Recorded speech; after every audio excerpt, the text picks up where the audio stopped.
semuanya, salam geosfer. Kembali lagi, jadi video kali ini tentu saja masih berkaitan dengan materi yang sebelumnya telah dibahas di video sebelumnya, yaitu mengenai lautan.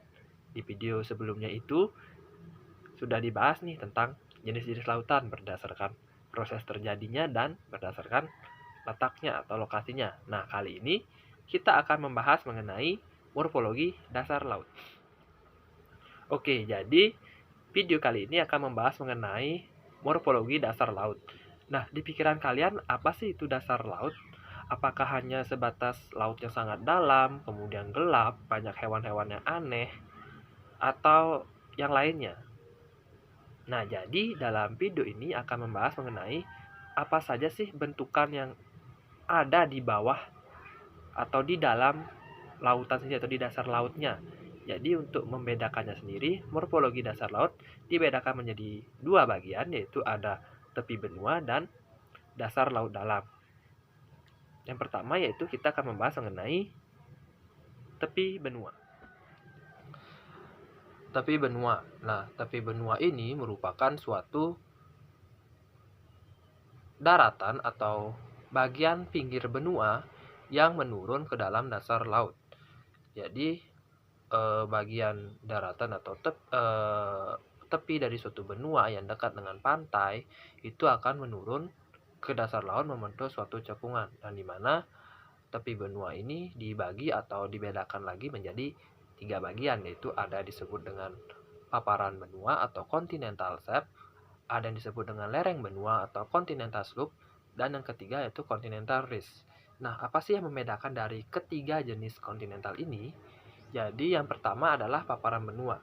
Paparan benua itu sendiri bagian pertama dari tepi benua yang menurun ke dasar laut, di mana kedalamannya itu kurang dari 200 meter sehingga dapat dikategorikan sebagai kedalaman yang dangkal.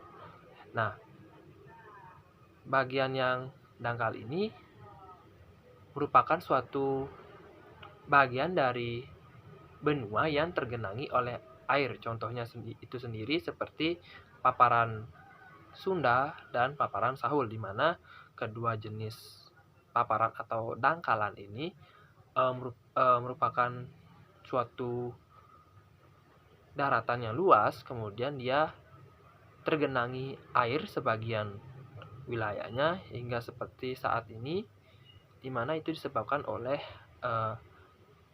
es yang mencair yang mengakibatkan permukaan air laut menjadi naik seperti itu. Kemudian ada yang disebut dengan continental slope atau lereng benua. Dari namanya sendiri sudah terlihat bahwa di sini ada kata lereng, jadi terdapat suatu kemiringan. Nah, kemiringan lereng benua ini sangat curam dan terjal sehingga membentuk suatu kemiringan lereng dengan kira-kira sebesar 3-6 derajat dengan kedalamannya sendiri dari 200 hingga 3000 meter. Kemudian ada yang disebut dengan continental ridge. Jadi continental ridge ini merupakan bagian paling dalam dari lanjutan dari tepi benua tersebut, di mana dia memiliki lereng juga yang sangat terjal, dan pada akhirnya dia akan membentuk atau continental ini akan membentuk yang namanya dasar laut yang datar seperti itu. Jadi ini merupakan bagian yang sangat-sangat dalam dari suatu lautan.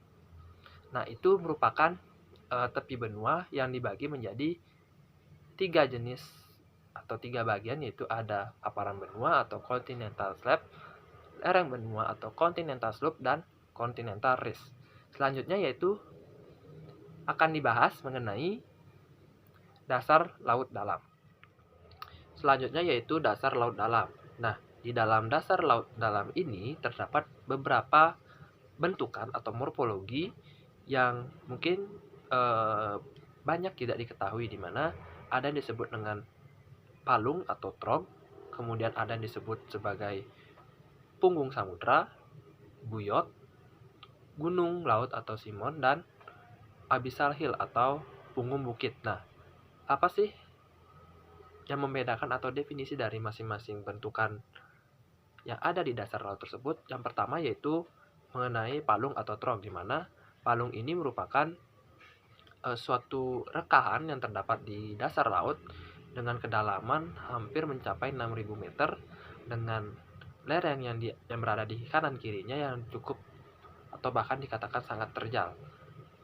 Nah, jadi trog atau palung ini merupakan bagian yang sangat dalam di dasar laut.